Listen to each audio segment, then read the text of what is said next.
Related काम की बहुत ही महत्वपूर्ण लेटेस्ट खबरों को बस कुछ ही मिनटों में। लेकिन दोस्तों, वीडियो को आगे बढ़ने से पहले अगर आप लोगों ने हमारे चैनल को अब तक सब्सक्राइब नहीं किया तो सब्सक्राइब कर लीजिए।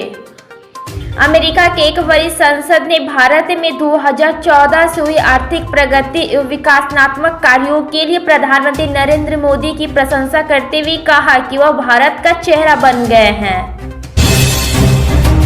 देश में कृषि वर्ग के विकास के लिए सरकार कई कदम उठा रही है। किसानों के विकास के लिए सरकार कई तरह की लाभकारी और कल्याणकारी योजनाएं चला रही है। इस योजना में से एक प्रधानमंत्री किसान सम्मान निधि योजना है। बिहार के पूर्व डिप्टी सीएम तेजस्वी यादव ने प्रधानमंत्री नरेंद्र मोदी पर गीत गाकर निशाना साधा है। यह पहली बार नहीं जब तेजस्वी ने गीत गाकर पीएम मोदी पर निशाना साधा हो। बीजेपी ने लोकसभा चुनाव के लिए अपने उम्मीदवारों की 10वीं सूची जारी कर दी है। बलिया से नीरज शेखर और गाजीपुर से पारसनाथ राय को टिकट दिया गया है। भाजपा ने 2019 में चुनाव लड़कर हारे और जम्मू कश्मीर को एलजी मनोज सिन्हा को टिकट नहीं दिया है। आगामी लोकसभा चुनाव को लेकर चुनाव प्रचार बहुत तेजी से चल रहा है। इसी बीच प्रधानमंत्री नरेंद्र मोदी बुधवार को तमिलनाडु के वेल्लोर में सार्वजनिक रैली को संबोधित किया। लोकसभा चुनाव 2024 से ठीक पहले कांग्रेस से छोड़कर बीजेपी का दामन थामने वाले गौरव बल्लभ का कहना है कि झारखंड और राजस्थान में कांग्रेस पार्टी और उनके सहयोगी दल कोई सीट नहीं जीत पाएंगे। प्रधानमंत्री नरेंद्र मोदी ने पीलीभीत में पहली बार चुनावी सभा को संबोधित किया और इस दौरान मंच पर कुछ ऐसा हुआ कि सब चौंक गए। दरअसल सीएम योगी जब मंच पर भाषण देने के लिए पीछे से जाने लगे तो पीएम मोदी ने अचानक उनका हाथ पकड़ लिया। मुस्कुराते हुए आगे से जाने का इशारा किया। पश्चिम बंगाल में एनआईए के ऊपर हुए हमले ने एक बार फिर से राज्य की सियासत में उबाल ला दिया है। शनिवार को जब मेदिनीपुर विस्फोट मामले में कार्रवाई करने के लिए जांच टीम मौके पर गई, उन पर अटैक कर दिया गया। अब इससे पहले मामला उस दिशा में आगे बढ़ पाता, सीएम ममता बनर्जी ने गंभीर आरोप लगाया।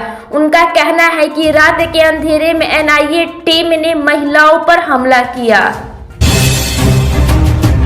लोकसभा चुनाव से पहले बिहार की सियासत का पारा हाई हो गया है। नेताओं के बीच जुबानी जंग शुरू हो गया। इसी बीच बिहार के उप मुख्यमंत्री सम्राट चौधरी ने माफियों को चेतावनी दे डाली है। सम्राट चौधरी ने साफ साफ शब्दों में चेता दिया है कि बिहार में गुंडागर्दी नहीं चलेगी। उन्होंने कहा कि राजनीति के छोड़ दूंगा, लेकिन गुंडा माफियों को खत्म करके ही मानूंगा। सीएम अरविंद केजरीवाल को 21 मार्च को दिल्ली आबकारी नीति 2021 से संबंधित मनी लॉन्ड्रिंग मामले में ईडी ने गिरफ्तार किया था। फिलहाल सीएम केजरीवाल फिलहाल तिहाड़ जेल में बंद है। उन्होंने जेल में वकीलों से हफ्तों में 5 बार मिलने की मांग की थी। पाकिस्तान के पीएम शहबाज शरीफ और सऊदी अरब के क्राउन प्रिंस मोहम्मद बिन सलमान की मुलाकात के एक दिन बाद सोमवार को जारी संयुक्त बयान में पाकिस्तान और भारत के बीच लंबे मामलों को सुलझाने के लिए वार्ता के महत्व पर जोर दिया गया है। उन्होंने कश्मीर सहित क्षेत्र मुद्दे पर भी चर्चा की, जिसका बयान में उल्लेख किया गया था। दिल्ली हाई कोर्ट ने मंगलवार को एक्साइज पॉलिसी केस में अरविंद केजरीवाल की याचिका खारिज कर दी और कहा कि ईडी का एक्शन वैध है। कोर्ट ने केजरीवाल की गिरफ्तारी, कस्टडी समेत अन्य आपत्तियां खारिज कर दी है। हाई कोर्ट की जस्टिस स्वर्णलता शर्मा ने अपने 106 पन्नों के फैसले में कहा, गवाहों के बयान से पता चला है कि केजरीवाल इस केस में कथित तौर पर व्यक्तिगत रूप से शामिल थे और साउथ ग्रुप से रिश्वत लेने की प्रक्रिया में भी शामिल रहे थे। यह वामपंथी सोच है कि कांग्रेस जातिगत जनगणना करने और आरक्षण सीमा को 50% से ज्यादा करने का वादा कर रही है।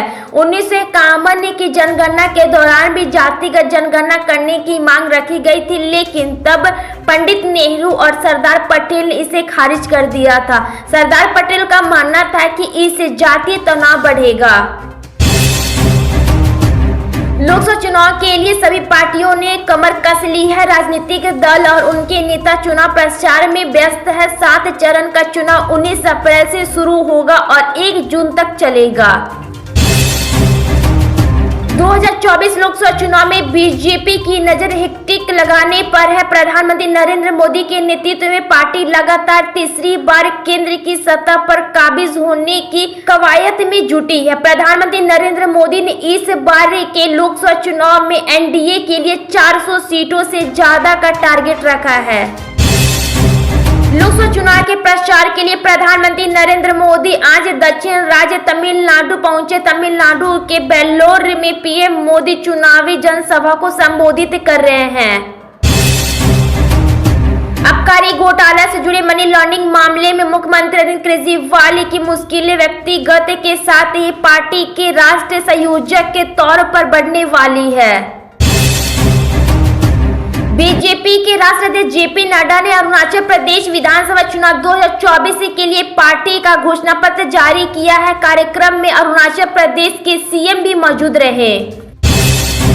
मंगलवार को महाराष्ट्र नवनिर्माण सेना प्रमुख राज ठाकरे ने मुंबई के शिवाजी पार्क से गुड़ी पड़वा रैली को संबोधित किया। उन्होंने अपने भाषण का आरंभ हिंदू भाइयों और बहनों के स्वागत से की। लोकसभा चुनाव के नजदीक आने के साथ भारतीय जनता पार्टी ने उम्मीदवारों की 10वीं लिस्ट जारी कर दी है। भाजपा की इस नई लिस्ट में उत्तर प्रदेश और पश्चिम बंगाल की बड़ी सीटों के नाम शामिल है।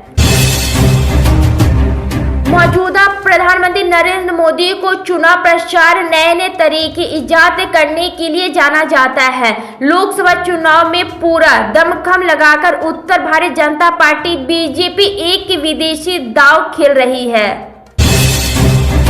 उत्तर प्रदेश में लोकसभा चुनाव के लिए 2 चरणों का नामांकन खत्म हो गया है। पहले और दूसरे चरण के दौरान राज्य की 8 लोकसभा सीटों पर वोटिंग होगी। अब पहले चरण की वोटिंग में 10 दिन से भी कम समय का वक्त बचा है, तो कोई भी पार्टी मतदाताओं को रिझाने में कोई कसर नहीं छोड़ना चाहती है। राजस्थान में 25 लोकसभा सीटें हैं। यहाँ पर कांग्रेस और उनके समर्थित उम्मीदवारों का सीधा मुकाबला बीजेपी से है। बीजेपी के नेता इस बार हैट्रिक लगाने की बात कर रहे हैं, लेकिन सियासी जानकारों का कहना है कि यह इतना आसान नहीं है। लोकसभा चुनाव में भाजपा की राजनीति के लिए 4 राज्य कर्नाटक, राजस्थान, हरियाणा और बिहार की राजनीतिक सामाजिक समीकरण काफी महत्वपूर्ण है। उत्तर प्रदेश लोकसभा चुनाव के लिए पहले चरण के तहत वोटिंग में अब 10 दिन से भी कम वक्त बचा है। इसी चरण में राज्य की मुजफ्फरनगर सीट पर वोट डाले जाएंगे। इस बार बीजेपी टिकट परिवार के घर में जीत की हैट्रिक लगाने की तैयारी कर रही है।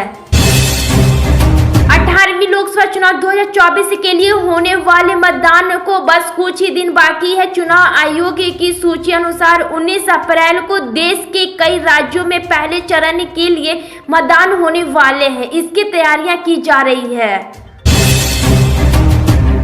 मालदीव में पहुंचाने वाले भारतीय टूरिस्ट की संख्या में गिरावट देखी जा रही। इसी बीच मालदीव में सबसे ज्यादा टूरिस्ट चीन से नहीं बल्कि रूस से पहुंचे हैं।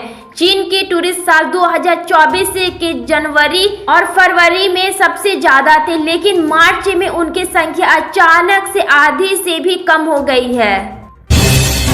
लालू यादव की राष्ट्रीय जनता दल ने 22 सीटों पर प्रत्याशियों का ऐलान कर दिया। इस लिस्ट से एक बात साफ है कि राजद ने एक बार फिर एमवाई समीकरण साधने की कोशिश की है। 8 यादव और 2 मुस्लिम को टिकट दिए हैं। वहीं लालू यादव ने अपने 2 बेटियों को भी चुनावी मैदान में उतार दिया है। इन दिनों टेस्ला के भारत आने की चर्चा जोर पकड़ चुकी है। पहले टेस्ला की एक टीम की जमीन तलाशने के लिए भारत आने की जानकारी सामने आई। फिर एलन मस्क ने ऐसा बयान दिया कि टेस्ला की इंडिया एंट्री लगभग कंफर्म हो चुकी है। छत्तीसगढ़ में लोकसभा चुनाव को लेकर राजनीतिक पार्टियां द्वारा लगातार प्रचार दौरे जारी हैं। इसके साथ ही प्रदेश में सभी बड़ी राजनीतिक पार्टियां के बड़े नेताओं द्वारा रैलियों का आयोजन किया जा रहा है। प्रदेश प्रदेश कांग्रेस अध्यक्ष जीतू पटवारी ने कहा कि इंदौर में कोहरे के कारण काले पड़े गेहूं को सरकारी एजेंसी ने रिजेक्ट कर दिया। सरकारी समिति ने इसकी खरीदी कर ली है, लेकिन केंद्र सरकार की नोडल एजेंसी भारतीय खाद्य निगम ने इसे अमानक माना है। आम आदमी पार्टी के नेतृत्व वाली केजरीवाल सरकार को बड़ा झटका लगा है। एक और जहां मुख्यमंत्री केजरीवाल शराब घोटाले में मुश्किलें झेल रहे हैं, वहीं अब उनकी सरकार ने 2 बड़े अधिकारियों के खिलाफ कार्रवाई हुई है।